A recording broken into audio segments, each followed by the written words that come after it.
Hai, halo teman-teman semua. Assalamualaikum warahmatullahi wabarakatuh. Saya Sulistiani. Pada video kali ini kita akan membahas salah satu teori kelompok dari psikologi sosial, yaitu deprivasi relatif. Deprivasi relatif. Mungkin sebagian orang masih bingung ya teman-teman ketika mendengar kata deprivasi relatif. Sebenarnya apa sih deprivasi relatif itu? Nah, oleh karena itu jangan kemana-mana ya teman-teman, karena pada video kali ini kita akan membahas mengenai apa itu deprivasi relatif hingga contoh-contohnya. Pertama-tama kita akan membahas pengertiannya dahulu ya teman-teman.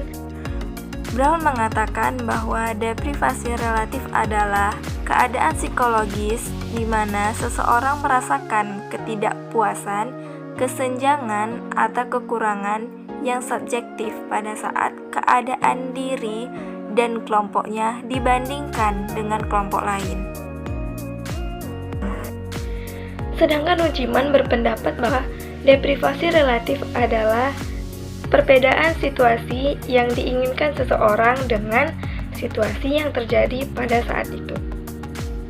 Nah, dari dua pengertian tadi, dapat kita tarik kesimpulan bahwa deprivasi relatif ini merupakan respon yang akan muncul ketika seseorang merasa ada ketidakadilan atau ketidakpuasan ketika kondisinya atau kondisi kelompoknya dibandingkan dengan kelompok lain.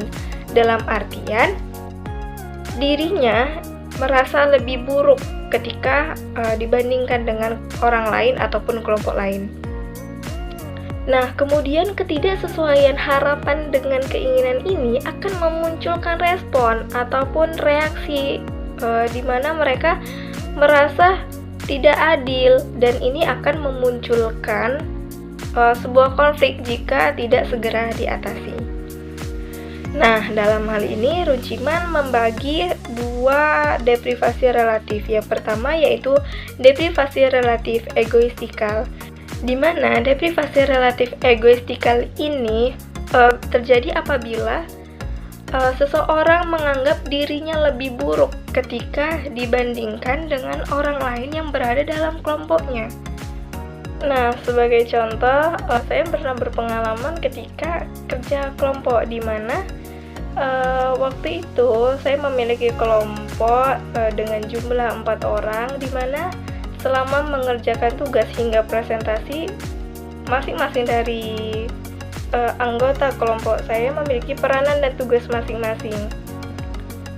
Nah, ketika selesai presentasi dan penilaian, saya merasa ada sesuatu yang aneh, di mana teman-teman saya mendapatkan nilai yang sangat bagus menurut saya, yaitu 90, tetapi berbeda dengan saya hanya mendapatkan nilai 75. Saya yang melihat kejadian ini merasa, loh kok begini ya, loh kok nggak adil ya, kenapa ya?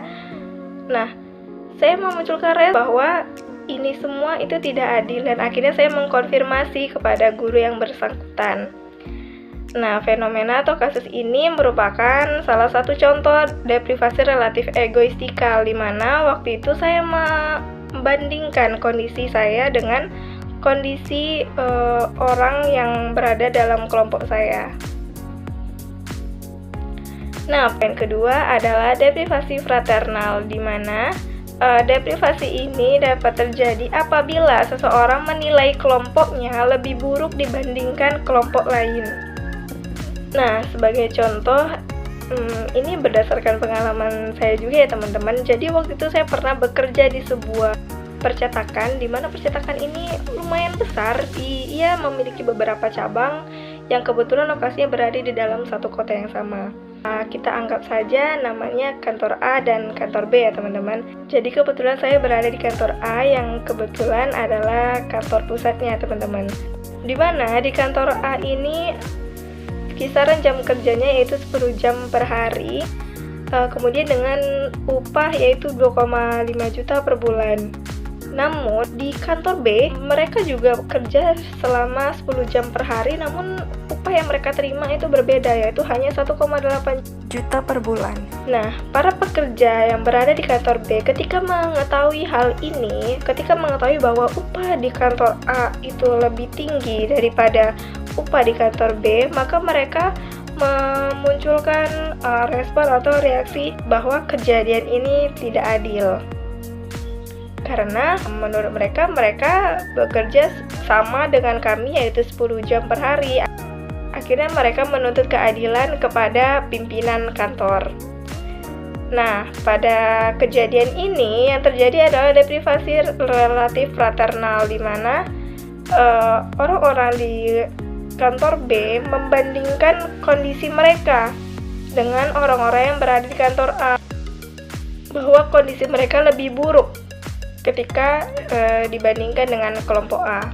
Nah, teman-teman, dari beberapa contoh yang saya paparkan tadi, kita dapat menarik kesimpulan bahwa sebenarnya deprivasi relatif ini tidak akan muncul selama seseorang mendapatkan kepuasan dan diperlakukan adil.